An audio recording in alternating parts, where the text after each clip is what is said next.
capes and conundrums. Everyone is sitting around a large table with smart chairs that remold themselves to suit different species, from the squat siding of a sonar to the natural grips that an Earthani likes to wrap their foot claws around with a thin back to not interfere with their wings. All right, ladies and gentlemen, we have two separate groups run through our testing programs. One in the one-shot setting where each test is a contained story. The other in the full storyline setting so everything was tied together. We need to refine these tests so we can use them properly, Yi-chun says, opening the impromptu meeting. I would have liked some warning ahead of time that collateral may be an issue. It's almost a staple in comic books or cartoons for a hero to go through 3 walls and the roof.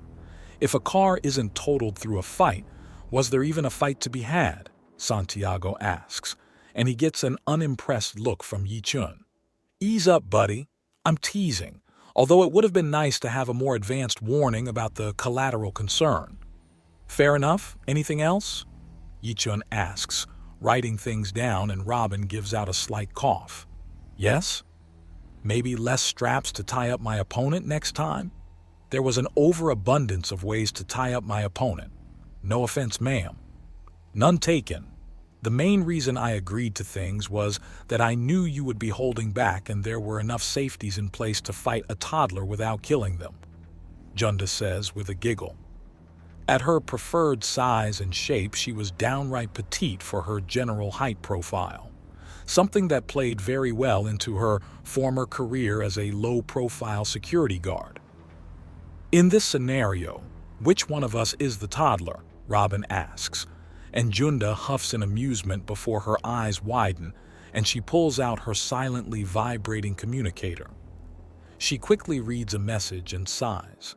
I'm sorry, I have to go. It appears my daughters have gotten into a brawl at daycare. We'll send you a recording of the meeting and you can send me a text about anything we may have missed, Yi-chun states, and she nods. Also, could I get a recording of the entire test? All parts with the men? Junda asks, as she gathers her things and rises up. My little girls will love the show, especially El Reno. Shouldn't be too hard to slap it together. Expect it before dinner tonight. Yi-chun answers and Junda blows the room a kiss before slipping out. Hey, local fans, that'll be nice. Is she really local? I haven't seen her before. Shadowflight questions. She moved into the area some 6 years ago. I saw her move in and making a huge amount of noise about the incubator with her eggs in it being moved delicately. Darkscream answers. Oh, she's coming out of temporary retirement, Shadeflight realizes. I just never thought of Skathak as a retirement destination. Few years to be with the kiddos and then getting back to work. Also, have you never left the canyons and volcano parts of the world? There's some really beautiful places out there. Beyond the pyroclastic flow, there are grasslands so lush and bursting with life you can fly for a day and never see so much as a patch of ground through the thick grass and brush. Darkscream says before smiling. While interesting, we need to get back on topic. All 3 of you got through to the 3rd tier before struggling on the 4th. Granted, the primary struggle was that you clearly were not clear on what was considered an in-bounds or out-of-bounds area. That's something we'll need to rectify, Yi-chun says, putting things down. We should also look over the legal forms for running the tests. They should include a list of rules and restrictions to stop potential damage. The way the rules are phrased can also instruct our test takers on how best to actually complete the test, Robin suggests. Say, for instance, for the 3rd test, they agree to not damage the maze, or for the 4th, they agree to not argue too hard over the fact that there is no safe area to simply rest within. That would be useful, Yi-chun notes. We also need timing for when people can take a retest. I'm thinking between a day and a week, time enough to recover from just about anything, but also time to think and come back with a better strategy. A whole week? Ambush Knight asks. Maybe something a little more practical, Santiago considers. What are you thinking? Pavel asks. Why not have them have to take the highest level event they can before they can test for the next level? Have them show us that their current rank is no mistake and that they're interested and eager enough to try again, Santiago asks. So to try again, we have to face a level 3 challenge? Shadowflight asks with a thoughtful look on her face. Which means logical deduction, navigation, some combat skills, and not damaging the scene. Pavel reminds them. Something all of you are likely to have an easy time with. You didn't really struggle until the 4th. Actually, we were told we would have passed if we didn't make that first mistake. But would we really have? The increasing difficulty might have gotten us, Shadowflight asks. Well, maybe, possibly, even likely. The more advanced guard bots can easily sneak up on someone, and the noise they kick off needs to be dealt with in seconds or things fall apart for whoever they find, Yichun admits. However, at a basic level of the 4th test, you almost did pass. But it wouldn't have stayed at that level, would it? We would have run out of time and had to deal with something we weren't ready for.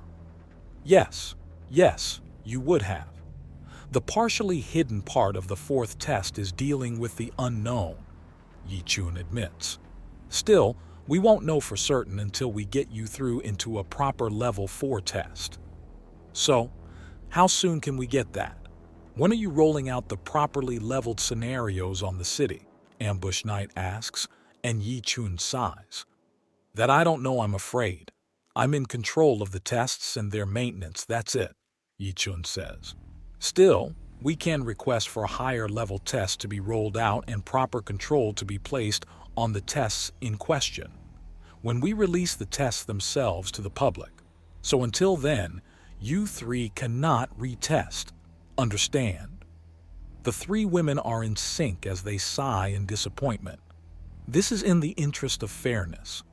Girls, besides, from my understanding, you had a bet going and it only went up the 3rd level of the test anyways. There was no real additional prize out the gate for passing the 4th level. You mean beyond bragging rights? Darkscream asks. Beyond bragging rights, yes. Oh, and beyond being able to simply go for the level 4 events in the city without having to wait or retest. Or that. Yes, Yichun says before he gives the girls an even look as he's just waiting for another interruption. Now, oh, and Ambush Knight begins to say, and Yichun gives her a look and she stops speaking. Just kidding. Anyways, Hurts, Sweet Song. Do you 2 have any advice or observations from your own angle? Yichun asks, and Sweet Song considers.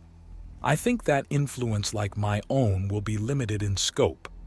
My own training was barely enough to look like a threat even when supposedly crazed, Longflight says before letting out a contented chittering noise. I'm afraid that an earthany such as myself just isn't all that intimidating. The man with giant jagged knives for fingers and a spear in his mouth says with a completely straight face. Santiago states, and Longflight waves him off. We're not all like that freak Emmanuel. In fact, I'm fairly certain he's about as unique as an Orthani comes. Longflight remarks even as Robin opens his mouth to counter his previous point. I suppose it is unfair to compare anyone to a primal of their species.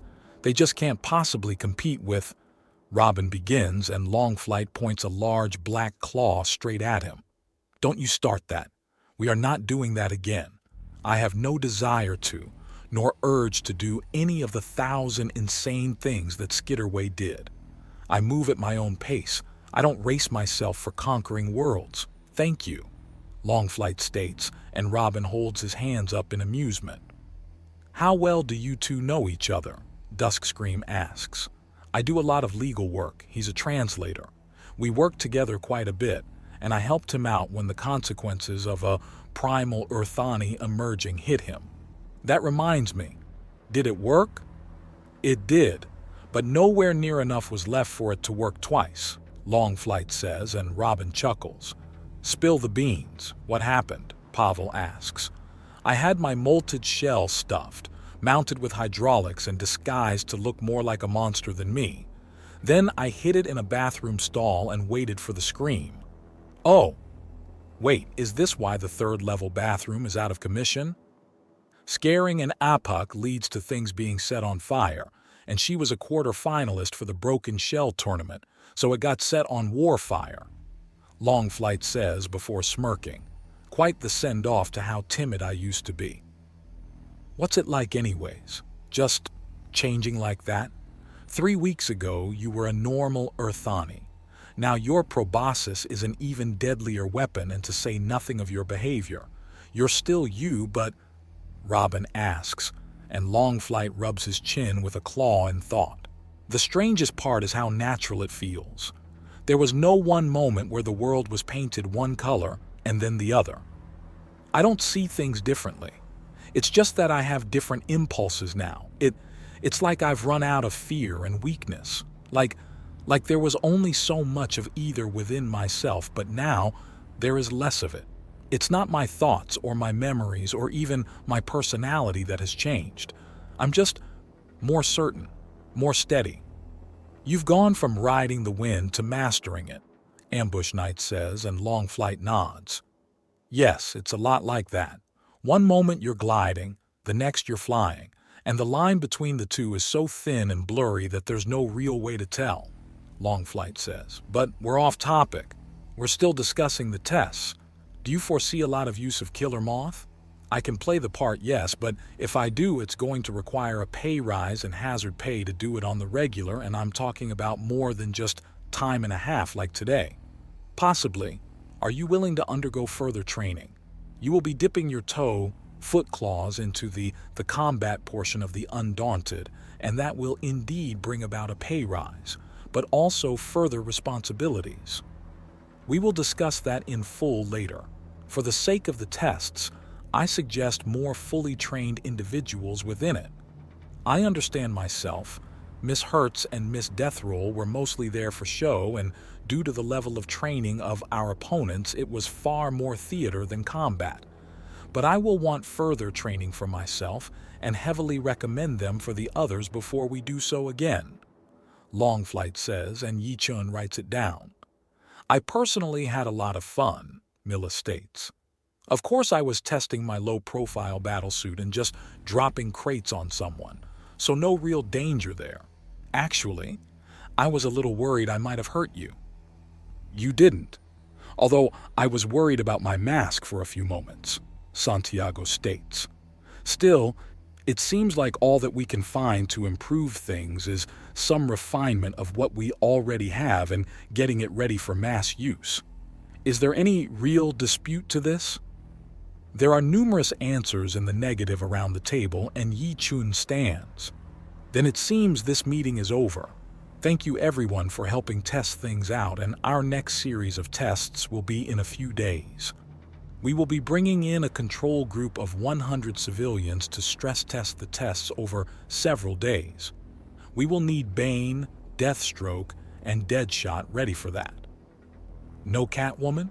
Having them chase me through an obstacle course might be a good alternative to fighting at the final level, Milla asks, and Yi-chun sits back down and puts it to paper. A chase with me as well might work, especially if it's to a prize at the end. I fly in a very different way from the Sonir, so it could make them aware of that and how the wind plays differently. Longflight offers. What about Man-Bat? Ambush Knight asks. We weren't sure if bringing about Man-Bat would be seen as amusing or insulting, so we've held off. But if he does show up, it's just going to be a Sonir in tattered clothing and an attitude problem, because that's mostly what he is. Make it a Sonir man, and you won't find many complaints, Milla states. And the thirst returns, Yi-chun notes blandly. The thirst? Darkscream asks curiously as Robin snorts and Santiago and Pavel refuse to laugh.